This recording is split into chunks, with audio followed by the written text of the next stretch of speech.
আবারও বলছি, মমতা বন্দ্যোপাধ্যায় যতই যা বলুন না কেন 50 দিনের মধ্যে অনেক কিছু বদলে যেতে পারে। 2025-এই শুরু হচ্ছে দেশ জুড়ে এসআইআর।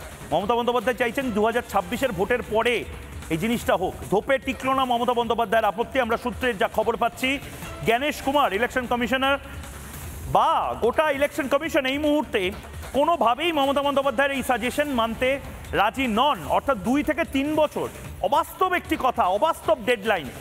45 দিনের মধ্যে বিহারে হয়েছে, 50 দিনের মধ্যে পশ্চিমবঙ্গে নিশ্চয়ই হবে। সব রাজ্যের সিইওদেরকে, আবারও বলছি, সব রাজ্যের সিইওদেরকে অবিলম্বে ভোটার তালিকার কাজ এগিয়ে রাখতে বললেন নির্বাচন কমিশনার।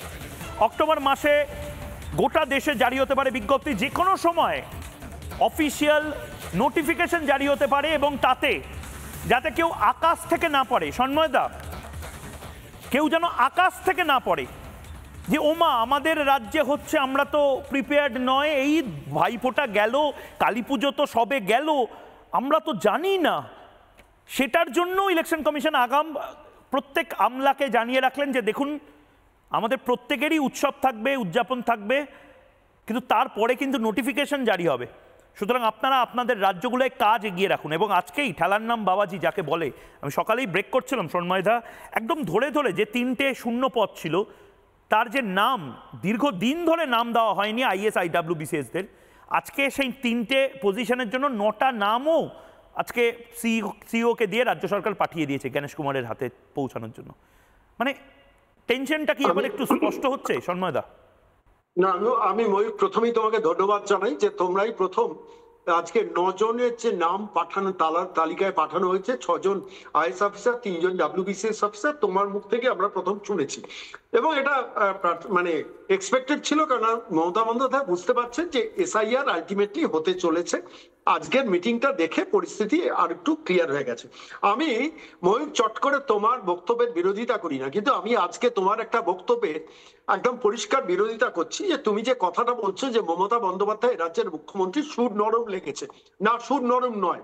2-3 বছরের যে স্প্যানটার কথা বলেছেন 2026-এ এই গেরোটা থেকে বেরোনোর জন্য উনি 2-3 বছর এসআইআর লাগবে, এই জায়গাটা ইন্টারপ্রেট করার চেষ্টা করছেন। পরিষ্কার ভাবে বলি, এটা একটা ছলনা, দুষ্টের ছলনা। এক, দ্বিতীয়ত একটা কথা বলি, স্পেশাল এই ইন্টেন্সিভ রিভিশন যেটা হচ্ছে এসআইআর, এটা কিন্তু ইন্টারনাল সিকিউরিটির পক্ষে খুব এসেনশিয়াল। আমি বলছি, স্পেশাল ইন্টেন্সিভ রিভিশন রাজনৈতিক দলগুলো তাদের পার্সপেক্টিভে ভাববে যে আমার ভোট বাড়বে, আমার ভোট কমবে, আমার মৃত ভোট ব্যাংক, যে ভোট মানে কমিটেড ভোট ব্যাংক আছে, মৃত মানুষরা আমাদের, তারা চলে গেলে আমি খাবো কি, তারা ভাববে। কিন্তু মূল কথা আমি বলছি যে নেপালের ঘটনার প্রেক্ষিতে বলো, বাংলাদেশ ঘটনার প্রেক্ষিতে বলো, মানে অদূরে চীন বসে আছে, এরকম একটা পরিস্থিতিতে মার্কিন যুক্তরাষ্ট্রের এখন এই মুহূর্তে যে অ্যাটিটিউড, সব মিলিয়ে স্পেশাল ইন্টেন্সিভ রিভিশনটা এই পশ্চিমবঙ্গের সিকিউরিটির জন্য সব থেকে এসেনশিয়াল। এই কথাটা বলে আমি আরেকটা কথা বলবো।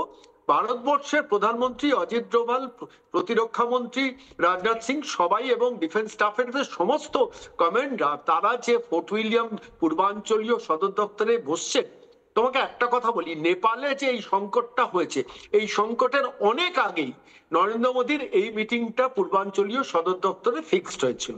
এর কারণটা কি নেপালের প্রেক্ষিতে আমাদের অ্যাপারেন্টলি মনে হতে পারে, কিন্তু তা তো নয়। পূর্বাঞ্চলটাকে, বিশেষ করে পশ্চিমবঙ্গটাকে গুরুত্ব দেওয়া, ভারতবর্ষের মানচিত্রে ভারতবর্ষের সার্বভৌমত্বের ক্ষেত্রে এটা কিন্তু ভারত সরকার, অজিত ডোভাল এবং প্রতিরক্ষা মন্ত্রকের পক্ষ থেকে খুব এসেনশিয়াল একটা জব ছিল যে আজকে আমরা ফোর্ট উইলিয়ামের মধ্যে বসে এই মিটিংটা করলে মেসেজ উঠগো শুধুমাত্র প্রতিরক্ষা যারা সামলাচ্ছেন তাদের কাছে না, শুধুমাত্র বিএসএফ কিংবা আমি বলছি আমাদের সোলজারদের জন্য নয়, এ রাজ্যটা যাদের হাতে সরকারটা রয়েছে তাদের হাতে এই রাজ্যটা, এই ভারতবর্ষটা সুরক্ষিত নয়। চিকেন স্নেকের মতো একটা সেন্সিটিভ জায়গা থাকা সত্ত্বেও, ময়ূক তোমাকে আমি একটু স্পেসিফিক্যালি পয়েন্ট আউট করে দিই, তুমি দেখবে কোচবিহার, জলপাইগুড়ি, আলিপুরদুয়ার বা শিলিগুড়িতে যখনই এ রাজ্যের মুখ্যমন্ত্রী সভা সমিতি করেছেন, বারবার পুলিশকে, ডিজিকে পাশে বসিয়ে বর্ডার সিকিউরিটি ফোর্সকে, বিএসএফ কে পরিকল্পিতভাবে আক্রমণ করেছেন।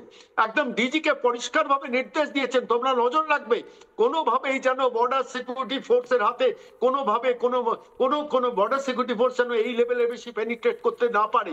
বর্ডার সিকিউরিটি ফোর্সের বিরুদ্ধে দিবারাত্র যে গাত্রদাহ বিষোদগারটা ছড়িয়েছিলেন, আজকে রাজ্যের মুখ্যমন্ত্রী ওই জলপাইগুড়ি সফরে গিয়ে সেখানে আজকে তার সফরসূচি এক্সটেন্ড করছেন, কিন্তু তার আগে তো পশ্চিমবঙ্গের সার্বভৌমত্ব বা ভারতবর্ষ রাষ্ট্র হিসেবে তার সার্বভৌমত্বে যে ক্ষতি তিনি করেছেন সাধারণ মানুষের মধ্যে, বর্ডার সিকিউরিটি ফোর্সের মতো একটা রাষ্ট্রীয় প্রতিষ্ঠানকে ছোট করার যে পরিকল্পনাটা করেছেন, আর্মিকে নিয়ে, ইন্ডিয়ান আর্মিকে নিয়ে, ইন্ডিয়ান আর্মি নাকি ওনাকে দেখে পালিয়ে যায় 200 জন আর্মি।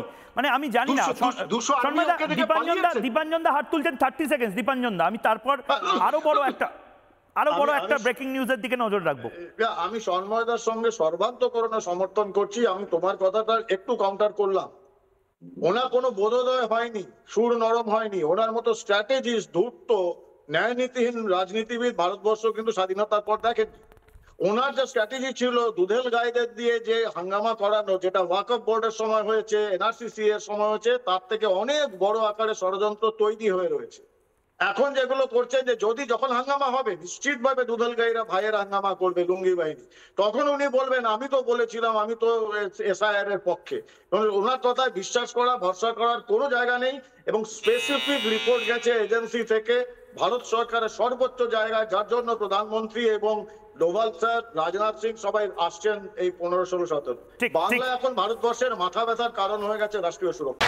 নানা ধরনের কন্টেন্ট দেখার জন্য লাইক করুন, শেয়ার করুন আমাদের ফেসবুক পেজ, সাবস্ক্রাইব করুন আমাদের ইউটিউব চ্যানেল।